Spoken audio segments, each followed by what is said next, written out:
446 میں آ کر شیعوں کی حکومت کو ختم کیا تغرل بیگ سلجوکی نے۔ سلجوک مسلمان ہوئے تھے محمود غزنوی کے دور میں، سلجوک ان کے بڑے کا نام تھا۔ تو ایک دفعہ محمود غزنوی نے سلجوک سے پوچھا اگر مجھے تیری مدد کی ضرورت ہو تو کتنے آدمی پیش کر سکتے ہو؟ تو اس نے ایک تیر دیا، کہا یہ ایک تیر ہے میرا، کسی کو یہ تیر بھیج کر میرے علاقے میں بھیج دو تو چند گھنٹوں میں 1,00,000 تلواریں تیرا پہرا دینے کے لیے تیار ہوں، میرے پاس اتنی طاقت ہے۔ تو یہ سلجوک کی نسل میں تھا تغرل بیگ۔ اللہ تعالیٰ نے جب عرب زوال کا شکار ہو گئے اور ضعف کا شکار ہو گئے، جیسے بڑھاپے کا کوئی علاج نہیں، جب قوموں پہ زوال آتا ہے تو اس کا بھی کوئی علاج نہیں، پھر اور قوم کو جگہ ملتی ہے۔ جیسے بڑھاپا ایک فرد پہ آتا ہے، ایسے بڑھاپا قوم پہ آتا ہے۔ قوم کا بڑھاپا جوانی میں نہیں لوٹ سکتا، جیسے فرد کا بڑھاپا جوانی کی طرف نہیں لوٹ سکتا، قوم کا بڑھاپا جوانی کی طرف نہیں لوٹ سکتا، کوئی علاج نہیں، نئی نسل کا آنا ہی علاج ہے۔ تو عرب دھل چکے تھے، 600 سال بہت ہوتے ہیں حکومت کو، اپنی صفات گم کر چکے تھے، اب نئے خون کی ضرورت تھی۔ تغرل بیگ پہلا شخص تھا جس نے آ کر اہل السنت والجماعت کو استحکام بخشا، شیعوں کی حکومت کو ختم کیا، بغداد سے، شام سے، ان سارے علاقوں سے۔ صلاح الدین ایوبی نے اسماعیلی شیعہ کی حکومت کو ختم کیا، مصر۔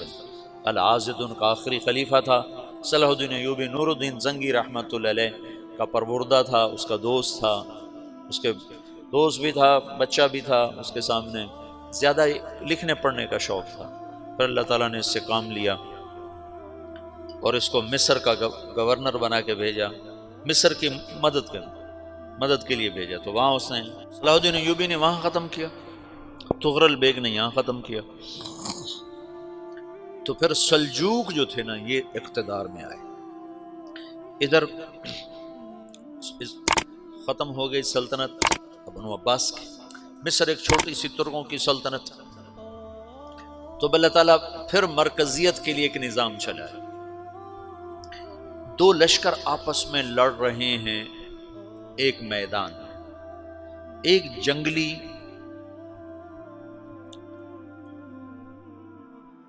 بدوؤں کا قافلہ، جنگل کے لوگ اپنے قبیلے کو لے کر، ایک جنگلی قبیلہ اپنے سردار کے ساتھ نقل مکانی کر رہا ہے ایک جگہ سے دوسری جگہ۔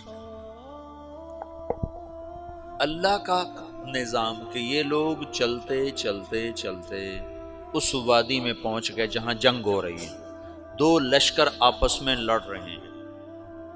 جب یہ وہاں پہنچتے ہیں تو ایک لشکر کے قدم اکھڑ رہے ہیں اور دوسرا غالب آ رہا ہے۔ ان کو نہیں پتا شکست کھانے والے کون ہیں اور فتح پانے والے کون ہیں، ان کو نہیں پتا۔ اس جنگلی قبیلے کے سردار کا نام بھی تغرل ہے، تغرل۔ تو یہ سردار کہتا ہے جو شکست کھا رہے ہیں ان کی مدد کرو، کچھ پتہ نہیں کون ہے، کہتا جو شکست کھا رہے ہیں ان کی مدد کرو۔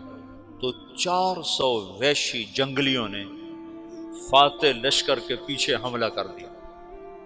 وہ تو ایک کافی ہوتا تھا، 400 دوڑ جب تلواریں پڑیں تو چند لمحوں میں نقشہ بدل گیا، بھاگنے والے جم گئے اور جمنے والے بھاگ پڑے۔ جب جنگ ختم ہوئی تو شکست خوردہ لشکر کے بادشاہ نے ان کو بلایا، اسے پوچھتا ہے مجھے جانتے ہو میں کون ہوں؟ کہا نہیں۔ کہا تو تم نے میری مدد کیوں کی؟ کہا انسانی ہمدردی کی وجہ سے، تمہیں شکست ہو رہی تھی اس لیے تمہاری مدد کی۔ پھر اس نے اپنا تعارف کرایا، میں ہوں سلیمان سلجوکی، ترکی کا بادشاہ۔ مسلمانوں کا لشکر تھا اور تاتاریوں سے شکست کھا رہا تھا، تاتاری فتح پا رہے تھے، مسلمان شکست کھا رہے تھے۔ تو وہ اللہ کی غیبی مدد بن کر آئے، تو وہ اس سے کہتا ہے میرے ساتھ رہنا پسند کرو گے؟ تم نے میرے اوپر احسان کیا ہے، میں اس کا بدلہ دینا چاہتا ہوں، میرے ساتھ رہنا پسند کرو گے؟ کہنے کا کر لوں گا۔ تو اس نے اس کو لے کر ترکی آیا، اور استنبول اس وقت روم کی حکومت میں تھا، اسے فتح کیا اس تغرل کے آگے چوتھے پانچویں پڑپوتے محمد فاتح نے۔ تو یہ استنبول ہے، یہ ترکی ہے، بیچ میں ایک چھوٹا سمندر ہے، یہاں ایک جاگیر ہے۔ تو سلطان سلیمان کہتا ہے یہ جاگیر تجھے وقف ہے، ادھر سے رومی مجھے تنگ کرتے ہیں حملے کر کر کے، تو میرا دفاع کرتے رہنا، یہ جاگیر تیری ہے۔ یہ اس جاگیر پہ اس نے اپنے قافلے کو آباد کر دیا، اپنے قبیلے کو، اور ایک چھوٹی سی حکومت بنا لی، جو ایک صوبہ سمجھو سلمان سلجوقی کا، وہ ایک چھوٹا سا صوبہ ہے۔ وہاں جب یہ رہ پڑا تو پھر یہ ایک شیخ کے بیت ہوتا ہے، وہاں شیخ طریقہ میں ان کے یہ بیت ہونے جاتا ہے، وہ اس کو رات اپنے پاس ٹھہراتا ہے، تو ایک کمرے میں ان کا خادم ٹھہراتا ہے۔ یہ جب کمرے میں جاتا ہے تو سامنے دیوار میں طاقچے پر قرآن پڑا ہوا ہے، تو یہ تغرل بیگ کہتا ہے یہ کیا ہے، یہ کیا ہے؟ تو وہ خادم کہتا ہے یہ کتاب اللہ ہے، قرآن ہے۔ اچھا، وہ اس کو وہاں چھوڑ کے باہر چلا جاتا ہے۔ وہ دیہاتی آدمی، جنگل کا رہنے والا، پہلی دفعہ زندگی میں قرآن دیکھا، وہ کہتا ہے یہ قرآن ہے، اللہ کی کتاب ہے، میں اللہ کی کتاب کے سامنے سو جاؤں، کتنی بے ادبی ہے۔ تو اس نے ایسے قرآن اٹھایا اور سر پہ رکھ لیا اور کھڑا ہو گیا، ساری رات قرآن سر پہ رکھ کے کھڑا رہا۔ رات کے پچھلے پہر اس کو خواب آیا،